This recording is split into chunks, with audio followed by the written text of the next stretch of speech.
চীন থেকে মাত্রই পৌঁছেছে। হ্যাঁ, আর কোন দেশ থেকে আমরা সহযোগিতা আমাদের অফার আর আসলে এরা প্রত্যেকে কিন্তু নিজে থেকে অফার করেছে, হেল্প করতে চায়।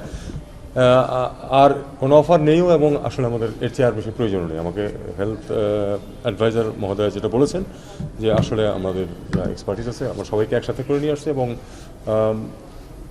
বার্ন ছাড়া অন্যান্য যারা তাদের তো চিকিৎসা নর্মালি চলছে, বার্নের ক্ষেত্রে আমরা এখন পর্যন্ত যেটুকু সহায়তা পেয়েছি এবং পাচ্ছি এটাই যথেষ্ট হবে আমাদের।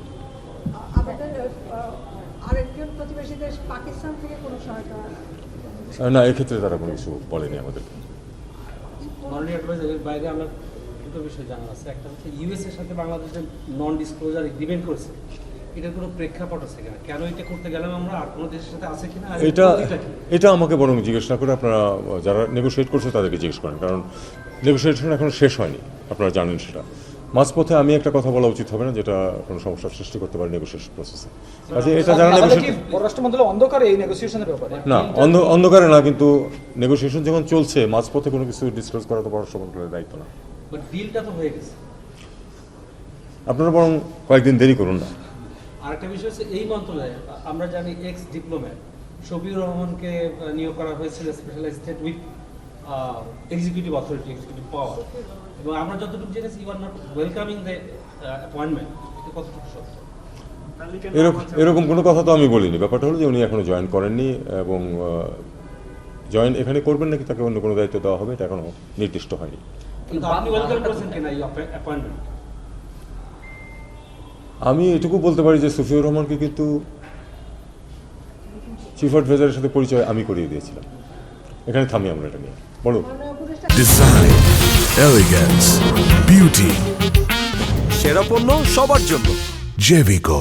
আমরা জানি যে চীনের অ্যাম্বাসেডর কয়েকদিন আগে আপনার সাথে দেখা করেছে, জি, এবং সেখানে ব্রহ্মপুত্র নদীর উপরে একটি হাইড্রো পাওয়ার হচ্ছে সেই ব্যাপারে ওয়াকিবহাল করেছে।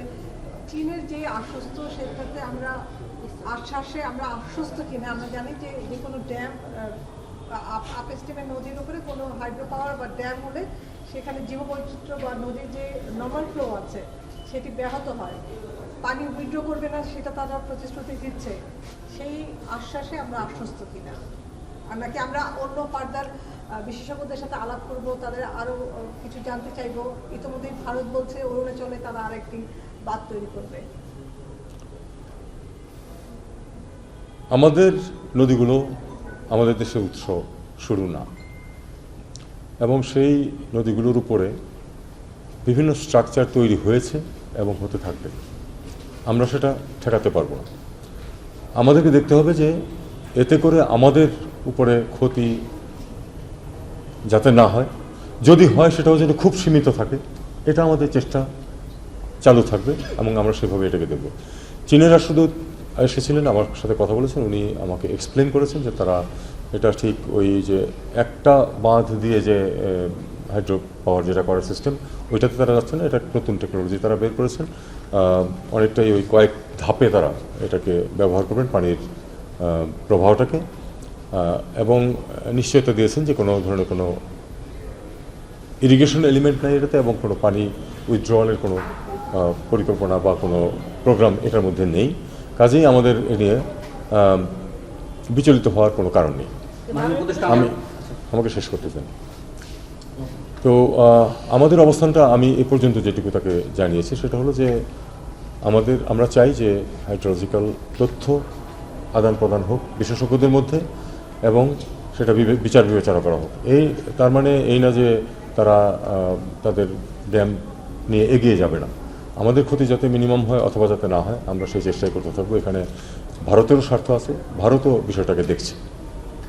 মাননীয় উপদেষ্টা, প্রশ্ন আপনার দুটো প্রশ্ন আমার। একটা হচ্ছে যে ভারত থেকে ডক্টর এসছেন, চীন থেকেও আসছেন, এর মাধ্যমে ভারতের সাথে যে আমাদের আসলে একটা সম্পর্কের যে শীতলতা অনেকদিন ধরেই আপনি বলছেন যে এটা নানানভাবেই কাটছে, সেটা থেকে আমরা এটা একটা ইন্ডিকেটর ধরতে পারি কিনা যে হ্যাঁ এটাও তো একটা ইন্ডিকেটর যে কাটছে?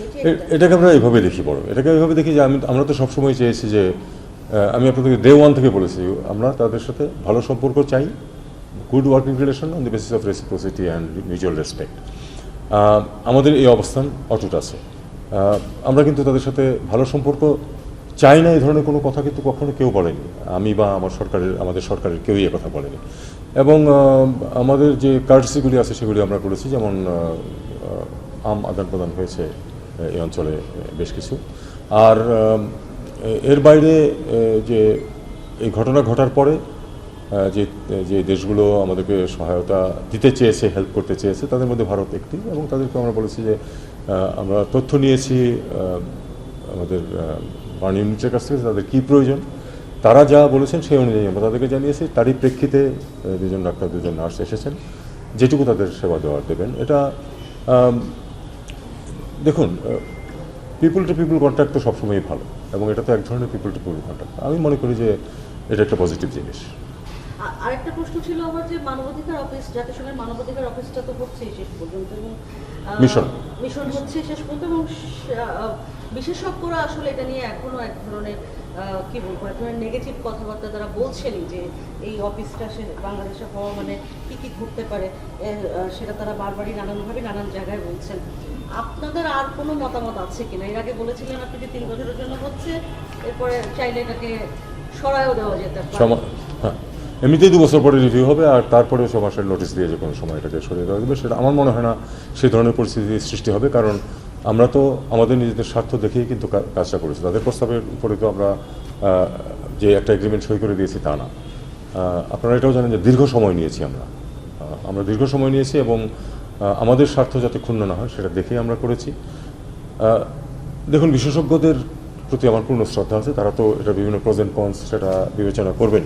তবে আমি বিশ্বাস করি, সরকার বিশ্বাস করে যে এটা বাংলাদেশের স্বার্থের বিরুদ্ধে যাবে না, পক্ষেই থাকবে। আমি কি প্রশ্ন করতে পারি, আপনি সম্প্রতি রাঙ্গামাটিতে গিয়েছিলেন, জি, বৈঠক করছেন, ওখানে আপনার ফাংশনটা মানে পররাষ্ট্র উপদেষ্টা ফাংশনটা কি, এবং আসলে শান্তি চুক্তিটা কি আবার নতুন করে করার কোনো চিন্তা না, নতুন করে শুনুন, এটা আসলে পররাষ্ট্র উপদেষ্টা হিসাবে আমার কাজে আমি যাইনি। আমাকে যে এটার মনিটরিং অ্যান্ড ইমপ্লিমেন্টেশনের যে কমিটি, সেই কমিটির সভাপতি আমাকে করা হয়েছে। এটা অন্য আরেকজনকেও করা হতে পারত, আমাকে করা হয়েছে। আমার এটা প্রথম মিটিং, আমার মানে নেতৃত্বে প্রথম মিটিং। সেখানে আমরা 3 জন তো এমনিতে সদস্য আছে, আমি ছাড়া আর 2 জন। এছাড়া আমি 2 জনকে ইনভাইটও করেছি। তার মধ্যে একজন হচ্ছে আমাদের শুকুরদুল চকপা সাহেব, যিনি উপদেষ্টা। উনি কিন্তু ইনভাইটেড হয়ে গেছেন ওখানে, উনি কিন্তু নর্মালি ওটার মেম্বার না। উনি যেমন আমিও পররাষ্ট্র উপদেষ্টা হিসেবে কিন্তু মেম্বার না, আমাকে জাস্ট নিয়োগ দেওয়া হয়েছে এই জন্য। আমরা সেখানে প্রাথমিক আলাপ সালাপ করেছি, এবং খুবই হৃদ্যতাপূর্ণ পরিবেশে আলোচনা হয়েছে। আমি আপনাদেরকে এটুকু বলতে পারি, এটা আমার মনে হয় ডিটেলসে আমরা না যাওয়াই ভালো। পুনর্বিবেচনা হতে পারে, এখানে পুনর্বিবেচনার প্রশ্ন আসে না। ইমপ্লিমেন্টেশন কিভাবে, কতটুকু হতে পারে, এই জিনিসগুলি নিয়ে আমরা কথাবার্তা বলেছি, এবং আমরা অবশ্যই সব দিক বিবেচনা করেই সিদ্ধান্ত নেওয়া হবে। মাননীয় উপদেষ্টা, আমরা জানি যে আগামী মাসে প্রধান উপদেষ্টা মালয়েশিয়ায় যাওয়ার কথা, 11 তারিখে সম্ভবত। 11 থেকে 13। সেটির ব্যাপারে কোনো আপডেট আছে? এটা একটা এই কামিং উইক যেটা আছে, এটাতে ফরেন সেক্রেটারি একটা ওই ওপেনার করবেন। এটা আপনারা সবাই ইনভাইটেড থাকবেন। টেলিফোনটা নিয়ে যদি আমাদের কিছু জানান। না, এটা ইরানের ফরেন মিনিস্টার ফোন করেছিলেন, জাস্ট শোক জানানোর জন্য এবং আমাদের প্রতি সংবর্ধনা প্রকাশের জন্য। এটা ওদের, আমরা তো ওই শোক বই খুলেছি প্রত্যেক মিশনে, ওখানে তাদের ডিজি গিয়ে সই করেছে। তখন তারা বলেছে যে আমরা ওই চিঠি কোনো পাঠাবো না, আমাদের ফরেন মিনিস্টার তোমাদের ফরেন মিনিস্টারকে। মানবাধিকার মিশনটা কবে নাগাদ শুরু হতে পারে, মানে ওরা কোনো তারিখ বা কত লোকবল পাঠাবে? আমরা সই করেছি, এখন কতটুকু তাড়াতাড়ি হয় এটা আমি ঠিক জানি না, খুব তাড়াতাড়ি হওয়া সম্ভব। হ্যাঁ, বলে তত্ত্বাবধায়ক সরকারের বা এই ইন্টারিম গভর্নমেন্টের পররাষ্ট্রনীতির ক্ষেত্রে দৃষ্টিভঙ্গি কোনো পরিবর্তন আছে আপনি মনে করেন? বা খুব ভেগ প্রশ্ন হয়ে গেল না, কোন ক্ষেত্রে দৃষ্টিভঙ্গি করি? ওভারঅল আমাদের সম্পর্কের ক্ষেত্রে, দৃষ্টিভঙ্গির ক্ষেত্রে আমরা দেখেছি সব রাষ্ট্রই যেমন ওয়েলকাম করছে ইন্টারিম গভর্নমেন্ট। এই যে 1 বছর গেল, এখানে কি আপনি নিজেও আপনি ফরেন মিনিস্ট্রি সার্ভ করেছেন, এই গভর্নমেন্টের সময় রাষ্ট্রের দৃষ্টিভঙ্গি কোনো পরিবর্তন দেখছেন বা সম্পর্কের ক্ষেত্রে? তারপরে প্রশ্নটা একটু ভেগই রয়ে গেছে, তবু আমি যেটুকু সম্ভব থিওরিটিক্যাল উত্তর দিই, সেটা হলো যে আমরা তো সবার সাথেই ভালো সম্পর্ক রাখার চেষ্টা করছি। কারোর সাথে কোনো আপ্তবাক্যে না গিয়েও আমি বলতে চাই সেটা হলো যে আমরা কারোর সাথে কিন্তু এমন কিছু করছি না যাতে সম্পর্ক খারাপ হতে পারে। আমরা প্রত্যেকের সাথে এই সম্পর্ক ভালো করার চেষ্টা করছি, স্বাভাবিক রাখার চেষ্টা করছি, এবং কারো উপরে যে খুব বেশি অতিরিক্ত নির্ভরশীল আমরা হচ্ছি সেটাও না। আমাদের স্বার্থ দেখছি আমরা এটুকু। পার্টিকুলারলি যদি ভারতের সাথে বলি, ভারতের সাথে সম্পর্কের ক্ষেত্রে তো আমি বলেছি যে আমাদের লক্ষ্য হচ্ছে ভালো সম্পর্ক বজায় রাখা, তবে পারস্পরিক শ্রদ্ধার এবং সম্মানের ভিত্তিতে। মাননীয় উপদেষ্টা 1 বছর তো হয়ে গেছে এবং হয়ে গেছে, সেই প্রায়। যেহেতু আমি ওই কথাটা নিয়েই বলছি, এখনো ভারতের ভিসা খুললো না এবং অন্য অনেক দেশেও বন্ধ। আপনি বলেন যে এটা আসলে আমাদের দিক থেকে আমরা অনেক সময় ভুল তথ্য দিই, আমাদের সমস্যা আছে। সমস্যা তো আগেও ছিল, কিন্তু এখন যা পরিস্থিতি ভিসা দেওয়ার ক্ষেত্রে, আপনার কি মনে হয় কিনা যে পররাষ্ট্র মন্ত্রণালয় থেকে আসলে কোনো একটা উদ্যোগ নেওয়া দরকার? আমি আপনার সাথে এই প্রসঙ্গে আমি বরং বলবো যে এটা আমাদেরকে ঘর গোছাতে হবে। পররাষ্ট্র মন্ত্রণালয় হলো সেলস এজেন্সি। আপনি যা তৈরি করবেন আমি সেটাই বিক্রি করতে পারবো, আপনি যেটা তৈরি করবেন না সেটা বিক্রি করা যাবে না। আর যেটা বলছেন যে এটা তো আগেও ছিল, এখন কিন্তু এই স্ক্রুটিনি অনেক সহজ হয়ে গেছে আগের তুলনায়। আপনি একটা যদি ফেক ডকুমেন্ট দেন, ভুল পাসপোর্ট দেন, 20 বছর আগে এটা নিয়ে সমস্যা হতো না তেমন। যে কোনো মুহূর্তে একটা পাসপোর্ট এদিকে ওদিকে, একজনের 5টা পাসপোর্ট ইস্যু হয়েছে এরকম উদাহরণ আছে। কিন্তু সেগুলি এখন অনেক কঠিন হয়ে গেছে। কাজেই ফেক ডকুমেন্টস একটা অন্যতম প্রধান সমস্যা আমাদের। এটা এখনও আগের মতো চালানোর চেষ্টা হচ্ছে অনেক ক্ষেত্রে, কিন্তু এটা সহজেই কিন্তু ধরা পড়ে, যে কারণে এই পরিস্থিতিটার সৃষ্টি হয়েছে। আমাদের ঘর গোছাতে হবে, আমাদের এখান থেকে যাতে এই ধরনের অপরাধমূলক কার্যক্রম না হয় সেটা দেখতে হবে। তাহলে ধীরে ধীরে আমরা এটা আবার ঠিক করে নিয়ে আসবো। আপনাদেরকে ধন্যবাদ। আমি একটু জানতে চাচ্ছিলাম, রোহিঙ্গারা আবারও আগে যখন এসেছিল 2017-তে, তখন তারপরে একটা চেষ্টা ছিল, আবার সাম্প্রতিক সময়ে সেই চেষ্টাটা তারা বাংলাদেশের পাসপোর্ট নেওয়ার একটা চেষ্টা করছে। একটি ব্যাপারে আপনারা নজরে এটা ব্যাপারটা হলো যে এটা নজরে আছে আমাদের মন্ত্রণালয়ের এবং হোম মিনিস্ট্রির, ওখানে যারা অন্যান্যরা কাজ করছেন তাদেরও। বিষয়টা হচ্ছে যে অপরাধ পৃথিবীতে আছেই, দুর্নীতি আছে সবখানেই। দুর্নীতির মাধ্যমে এই জিনিসগুলি কেউ করছেন। আগের চেয়ে একটু কঠিন হয়েছে, কারণ আপনার পাসপোর্ট পাওয়া, যে ডকুমেন্টস লাগে সেগুলির ক্ষেত্রে বিশেষ ফোর্জিং হচ্ছে না আমি বলছি না, হচ্ছে, কিন্তু এটা মোটামুটি নিয়ন্ত্রণে রাখা গেছে। আগে অনেক বেশি পাসপোর্ট ইস্যু হয়েছিল। দূতাবাসগুলোকে কোনো নির্দেশনা দিয়েছে? দূতাবাসগুলোর এটা তো তারা তো আসলে এখন পাসপোর্ট কিন্তু দূতাবাস ইস্যু করে না, তারা তথ্য নেয়, পাসপোর্ট কিন্তু ইস্যু হয় ঢাকা থেকে। কাজে স্ক্রুটিনিটা এখানে হয়। পরিবর্তে যিনি আসছেন তার এগ্রিমেন্ট না, আমরা তো এখনো জানি না যে কে আসছেন, বা আমরা কোনো এগ্রিমেন্ট দিইনি। Thank you.